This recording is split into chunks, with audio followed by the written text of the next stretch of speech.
Hi friends, എല്ലാവർക്കും നാടൻ ഫുഡിയുടെ മറ്റൊരു സെഗ്മെന്റായ ഡയബറ്റിക് ഫുഡ് കോർണറിലേക്ക് സ്വാഗതം. ഇന്ന് ഞാനിവിടെ ഉണ്ടാക്കാൻ പോകുന്നത് വളരെ ഹെൽത്തിയും ടേസ്റ്റും സോഫ്റ്റും ഉള്ളൊരു ക്യാരറ്റ് റവ കേക്കാണ്. നമുക്കിതെങ്ങനെയാണ് തയ്യാറാക്കുന്നത് നോക്കാം. നമ്മളിന്നിവിടെ ഉണ്ടാക്കാൻ പോകുന്ന ക്യാരറ്റ് റവ കേക്കിന് വേണ്ട ഇൻഗ്രീഡിയൻസ് എന്തൊക്കെയാണെന്ന് വെച്ചിട്ടുണ്ടെങ്കിൽ 1 കപ്പ് റവ, 1 ക്യാരറ്റ് ഗ്രേറ്റ് ചെയ്തത്, 1/4 കപ്പ് പാല്, 1/2 കപ്പ് തൈര്, 1/4 കപ്പ് എണ്ണ, പിന്നെ 1 മുട്ട, ഫ്ലേവറിന് വേണ്ടി 3 ഏലക്ക ഞാനിവിടെ എടുത്തിട്ടുണ്ട്, പിന്നെ 1 സ്പൂൺ ബേക്കിംഗ് പൗഡറും 1/2 സ്പൂൺ ബേക്കിംഗ് സോഡയും. ഇത്രയുമാണ് ഈ ക്യാരറ്റ് റവ കേക്കിന് വേണ്ട ഇൻഗ്രീഡിയൻസ്. ഇനി നമുക്കിത് എങ്ങനെയാണ് എളുപ്പത്തിൽ തയ്യാറാക്കുന്നത് എന്ന് നോക്കാം. ആദ്യം തന്നെ നമ്മുടെ മുട്ടയൊന്ന് പൊട്ടിച്ചിട്ട് ഈ വിസ്ക് വെച്ച് നന്നായിട്ടൊന്ന് ബീറ്റ് ചെയ്തെടുക്കാം.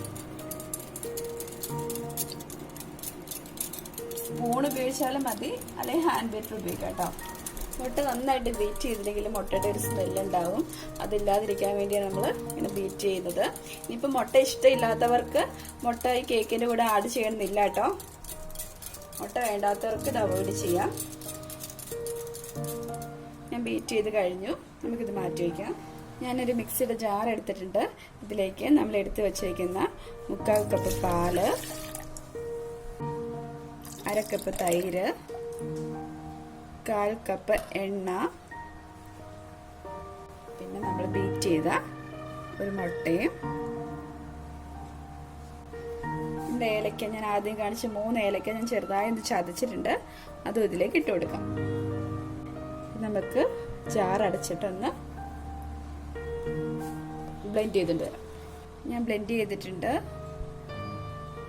നമുക്കിത് മാറ്റി വയ്ക്കാം. ഞാൻ ഇവിടെ വീണ്ടും ഒരു പാത്രം എടുത്തിട്ടുണ്ട്. അതിലേക്ക് നമ്മൾ ഡ്രൈ ഇൻഗ്രീഡിയൻസ് റവ ഇട്ട് കൊടുക്കാം. പിന്നെ നമ്മുടെ ക്യാരറ്റ് ചോപ്പ് ചെയ്ത് ഇട്ട് കൊടുക്കാം. എന്നിട്ട് സ്പൂൺ വെച്ചൊന്ന് മിക്സ് ചെയ്തെടുക്കാം.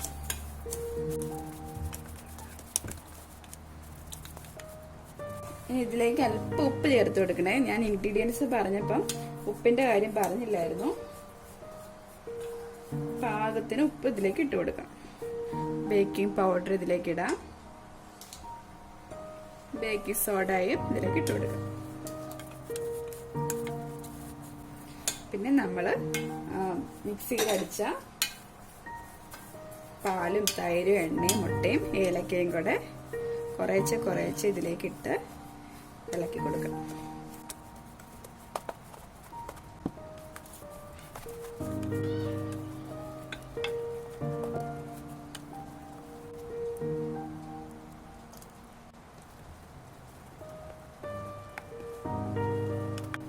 നല്ലതുപോലെ മിക്സ് ചെയ്ത് കഴിഞ്ഞു. നമുക്ക് ഇതൊരു ലിഡ് വെച്ച് അടച്ചിട്ട് ഒരു 10 മിനിറ്റ് വെക്കാം കേട്ടോ. ഈ സമയത്ത് നമ്മുടെ കേക്ക് ട്രേ ഒന്ന് റെഡിയാക്കി വെക്കാം കേട്ടോ. ഞാനിവിടെ കുറച്ച് ബട്ടർ എടുത്തിട്ടുണ്ട്.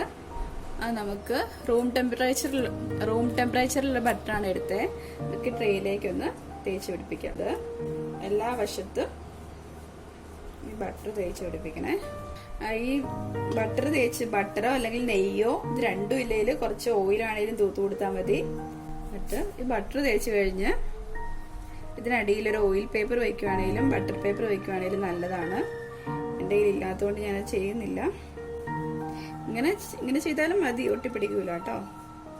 കേക്ക് ട്രേ ഇവിടെ റെഡി ആയിട്ടുണ്ട്. അപ്പം ഞാൻ ഈ കേക്ക് ഓവനിലല്ല ഉണ്ടാക്കുന്നത്, കുക്കർ കേക്കാണ് ഉണ്ടാക്കുന്നത്. അപ്പം നമുക്ക് കുക്കർ ഒന്ന് പ്രീഹീറ്റ് ചെയ്യാം. ഞാനിവിടെ ഒരു കുക്കർ പ്രീഹീറ്റ് ചെയ്യാൻ വേണ്ടി വെച്ചിട്ടുണ്ട്. വാഷർ ഇടാതെയാണ് കുക്കർ എടുത്തേക്കുന്നത്. ലിഡ് ഇട്ടിട്ടുണ്ട്. ഒരു 5 മിനിറ്റ് നമുക്ക് ഒന്ന് പ്രീഹീറ്റ് ചെയ്യാം.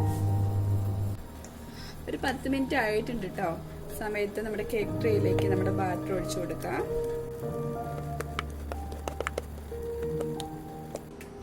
ഇങ്ങനെ ഒന്ന് കൊട്ടാം.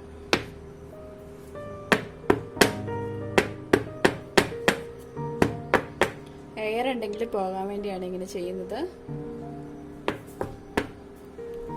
നമുക്കിത് കുക്കറിലേക്ക് വെക്കാം. പ്രീഹീറ്റ് ആയിട്ടുണ്ട്. ഇനി നമുക്കിത് ഒരു 40 മിനിറ്റ് 30 to 40 മിനിറ്റ് കുക്ക് ചെയ്തെടുക്കാം. ഒരു 30 മിനിറ്റ് കഴിയുമ്പോൾ നിങ്ങളൊന്ന് വേണമെങ്കിൽ ഒന്ന് ഓപ്പൺ ചെയ്ത് നോക്കാം കേട്ടോ. ലോ ഫ്ലെയിമിൽ. ഇതിപ്പോൾ ഇൻഡക്ഷൻ ആയതുകൊണ്ട് ഞാൻ 600 കുക്ക് ചെയ്യുന്നത്. ഗ്യാസ് സ്റ്റവ് ആണെങ്കിൽ ലോ ഫ്ലെയിമിൽ ഇട്ടാൽ മതി. 40 മിനിറ്റ് ശേഷം നമുക്ക് തുറന്നു നോക്കാം. നമ്മുടെ കേക്ക് ഇവിടെ റെഡി ആയിട്ടുണ്ടെന്ന് തോന്നുന്നു. ഞാൻ സ്റ്റവ് ഓഫ് ചെയ്തു. പയ്യെ ഓപ്പൺ ചെയ്ത് നോക്കാം. നമ്മുടെ കേക്ക് വെന്തിട്ടുണ്ട് കേട്ടോ. നമുക്കിത് മാറ്റാം. സ്വാദിഷ്ടമായ എന്നാൽ ഹെൽത്തിയുമായ ക്യാരറ്റ് റവ കേക്ക് ഇവിടെ റെഡി ആയിട്ടുണ്ട്. നിങ്ങൾ എല്ലാവരും ഈ റെസിപ്പി വീട്ടിൽ ട്രൈ ചെയ്ത് നോക്കണം. വീണ്ടും മറ്റൊരു റെസിപ്പിയുമായി നമുക്ക് കാണാം. അതുവരേക്കും ബൈ. Thank U. മറ്റു റെസിപ്പികളും നിങ്ങൾക്ക് ലഭിക്കുന്നതിനായി ചാനൽ സബ്സ്ക്രൈബ് ചെയ്യുകയും തൊട്ടടുത്തുള്ള ബെൽ ഐക്കൺ കൂടി ക്ലിക്ക് ചെയ്യുകയും വേണം. വീണ്ടും മറ്റൊരു റെസിപ്പിയുമായി നമുക്ക് കാണാം. അതുവരേക്കും bye. Thank you. Take care.